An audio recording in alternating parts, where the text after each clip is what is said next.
And now for the very last of our semi-brev entries from my Patreon supporters. This score by Chris Jones. And Chris, I mean, that's a really great job. It's so fun and it's so lively. Just this morning I was thinking about how Beethoven sort of quotes Rule Britannia in this, you know. Dun dun dun dun dun dun. I was listening to that theme as part of a different presentation this morning, and it came to mind. And I feel you've got the spirit in this orchestration. I think that you really captured a lot of the character of what Beethoven was going for in his piano arrangement. So I'm going to stick to my evaluation criteria, and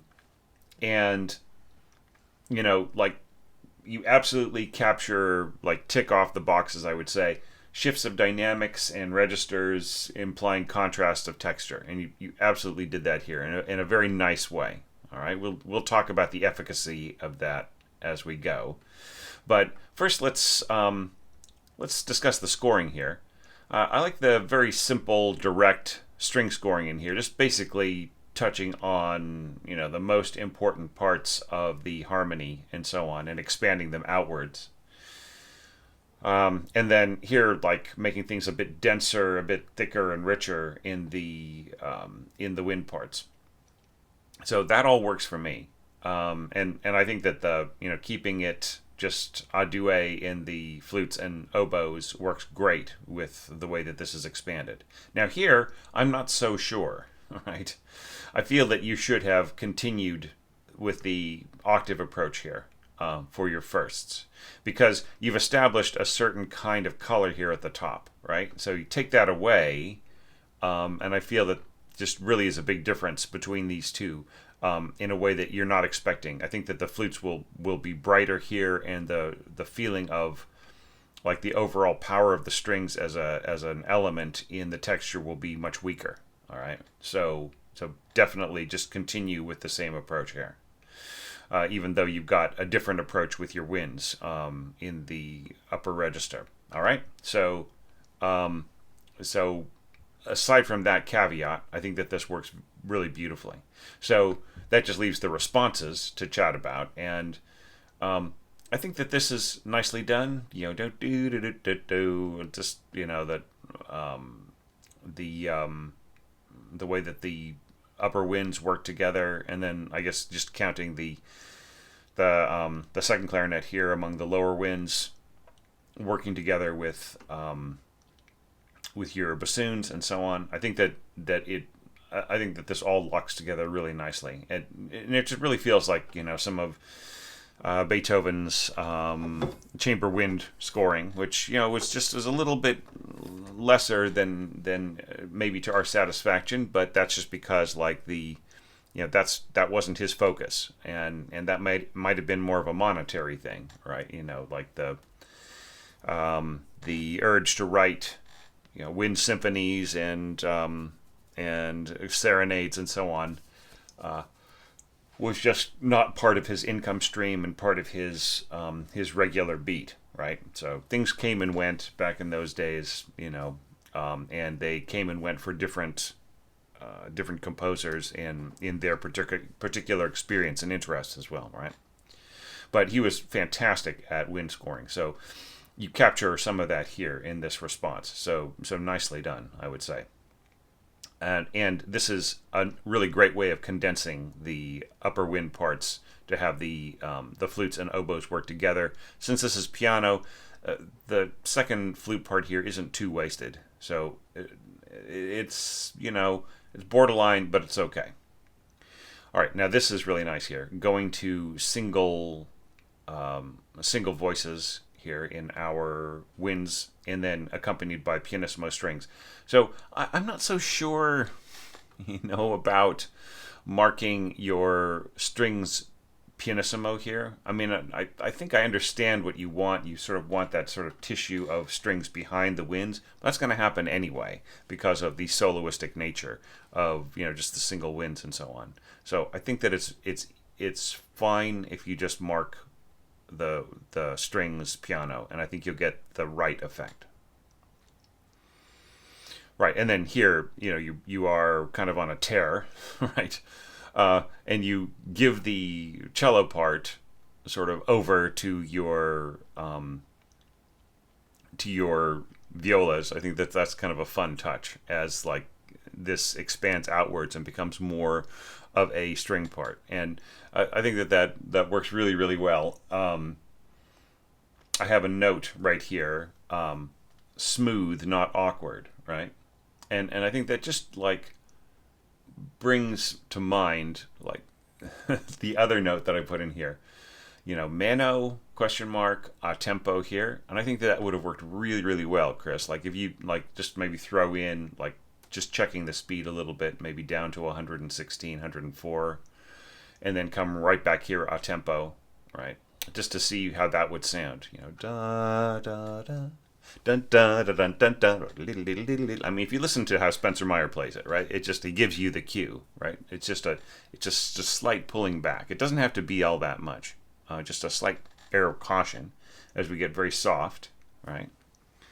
And then just boom, you just push right into the next idea with a lot of fury, right? And like textural and dynamic expansion. Absolutely. I like the touches of timpani. I like the way you hold up on your timpani right here, and then you just bring it in right here. That's such a cool idea. And yeah, and instead of getting bogged down with doody doody doody doody all that stuff, you just go and it just really has this nice energy to it. If there was a textbook on it, this could be part of it, right? This is a really really great approach. And well done. That you've marked, you've notated your measured tremolo really nicely. Okay, so that all works for me. And then bringing in the oboe right in here just to give some warmth to this area in here, make it a little bit more complex. Bringing in bassoons. About the only thing that I would say is that like if we look down here, like we have a lot of force here, and you want to take off from there with just flutes and clarinets, right? So you are intentionally withholding those instruments to be hitting on the downbeat, right? And especially clarinets. And what that means is in the scope of things that you're not really bulking up the middle at all with any help from the rest of your winds, right? And I would say here a duet is like probably way stronger than you need to be here. Like this will be a lot more trumpet like than you're expecting. I would say just a single oboe. It's one of the problems here is just I think that like there are little MIDI directions that you can give to note performer or Sibelius sounds to get the sound of a duet without having to just have a hidden staff or something. But it's a lot firmer and more more blasting than you may be thinking, right? Okay, so everything else I think is cool. The pizzicato here and the and then the arco and that's all great. Okay. All right, so that just takes us here, and okay, so I'm not sure if you completely took my cautions about having patterns that supported one another. Dun da da dun da da dun da da dun, or da da dun da da dun da da dun, right? So those interlocking patterns, rather than having one instrument, the other instrument, the other instrument, the other instrument, right? So this kind of stuff at 132 is very hard to just absolutely nail.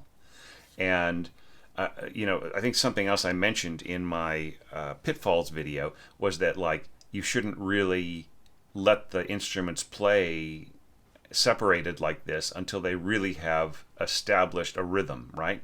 So once they've been going bun da da dun da da dun da da dun da da dun da da da da da da, right? So like after they're in that pattern, if they're locking together, then you can take out any notes that tie them, that synchronize them. So I mean, what would it hurt? You've got a B here, You got a B here. Why not just put that B here as a 16th for your second violins, right? So they'd be going dun da da, and then dun da da, D sharp da da, F sharp da da, B da da, right? So like you just have them going dun da da dun da da dun da da dun da da dun da da, right? And as far as the violas are concerned, they can just go da da da da da da da because they're just like falling right on the beat. So that is no problem for them.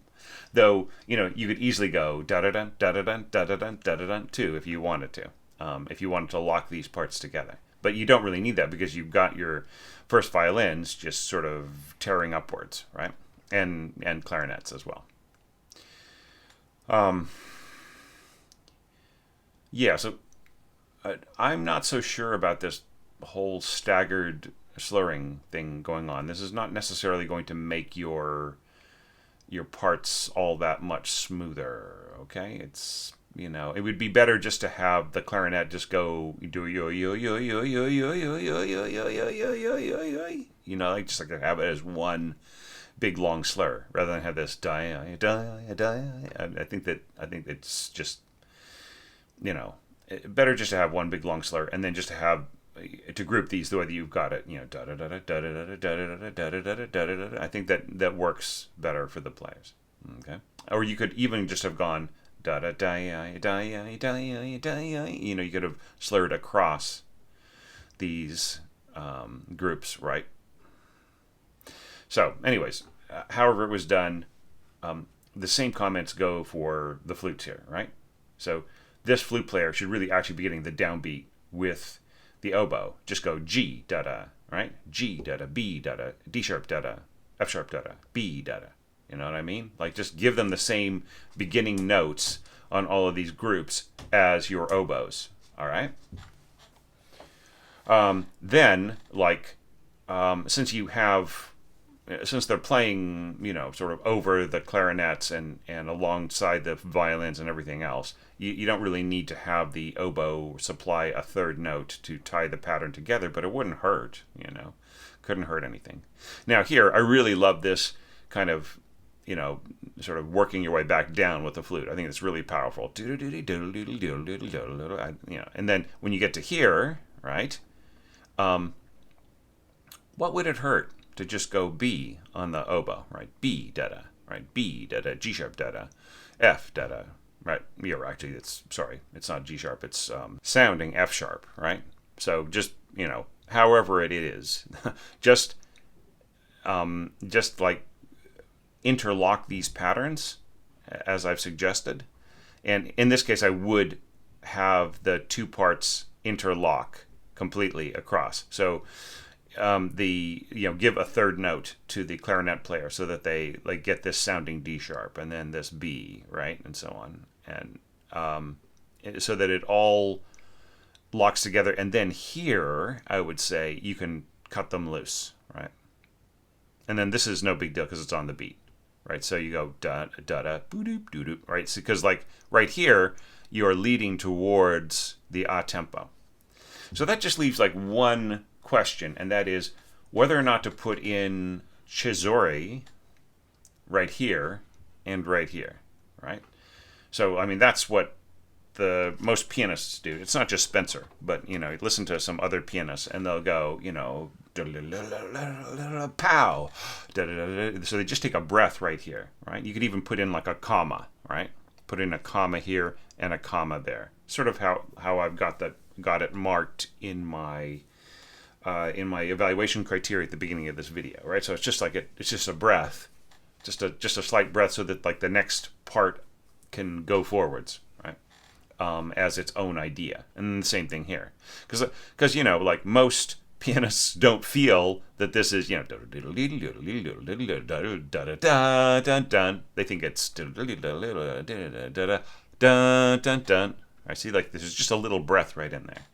So I mean, I've put that into my evaluation criteria, not as a commandment, not to say you must do this, but it's just to say, like, does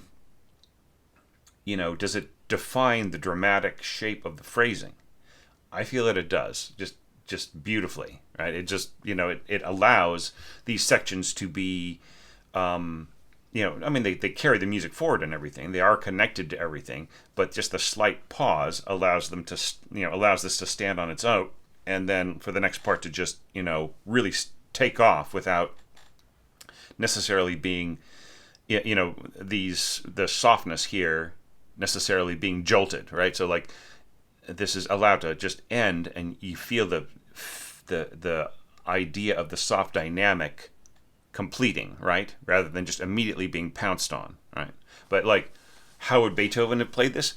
Probably with none of that, right? I think that's more of a interpretive kind of a thing that might occur in a lot of similar pieces, right? That would have evolved with, the pianism that we saw come through, Schnabel and and all of these other great guys of like the end of the Romantic, the beginning of the modern era of interpreting the classical repertoire and early Romantic repertoire. So, anyways, yeah. So, and like as far as this is concerned, not a whole lot to say because it's really similar to what you did before. So, except for in this case, like leaving out the octaves for the violins. And I feel, once again, just, have everybody engage the way you did it before. I think couldn't hurt. I think you're experimenting with just slightly different voicings and everything here. And I mean, they do work, but it'll be way brighter in the flutes than you expect, is my suspicion. All right. But other than that, I really thought that this was powerful. Just like this. The first one was Emily's a while back, and now we've got this one from you, Chris. And we're so far the interpretations of the second movement have been very courageous and very spot on, right? So let's see how they continue as we go through the rest of our upcoming evaluations. So there are the dotted semi-brev ones to come, and I think that there are a couple at the end of those as well. I didn't do them in order. I sort of saved the movement 2 evaluations to the last of each group, just so that they'd be easy to find if people were kind of scrolling through the playlist, right? And they just like kind of go to the last of each group, and they'll find one or two. I think there's one, like the longa category didn't have any of the movement 2. Anyhow, but great work, well done. But what do you think, my dear viewer out there, about what I said, or about what Chris did here? If you've got any constructive advice, or if you've got some supportive feedback, just put it below. And Chris, you might want to hunt down, especially Emily's contribution of that I posted a couple of weeks ago, and then also maybe look at some other people in this category that I'm finishing up today, the semi-brev participants, and give them some feedback too. I'm sure that they would really appreciate it, and and it'll just keep the conversation going here, which has been so great. And people have been adding so much insight and so much support to each other, and that is really what makes this community strong. We're not really in competition with each other because, in my experience, a lot of the opportunities that are out there, that the day-to-day opportunities, are local and personal, right? And they arise from personal connections and artistic projects that lead from one step to the other, that have really to do with the composer and orchestrator themselves, right?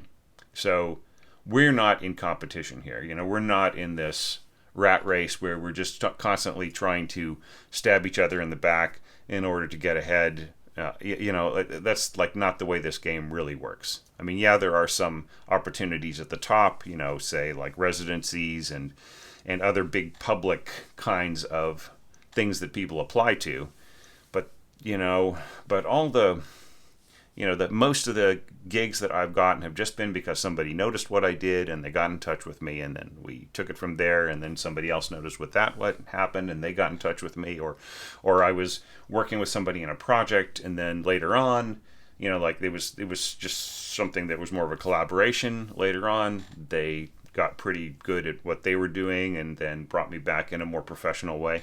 All of these things have just been building, right? So we're not in competition. We are in collaboration here. What is our collaboration?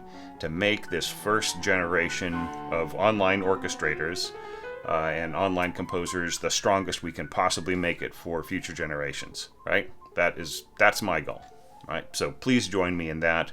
Please leave your comments for Chris. And Chris, leave your comments for others. And thanks everybody for being with me on this journey through all of the semi-brev scores. So stay tuned, because the dotted semi-brev scores will start very, very soon.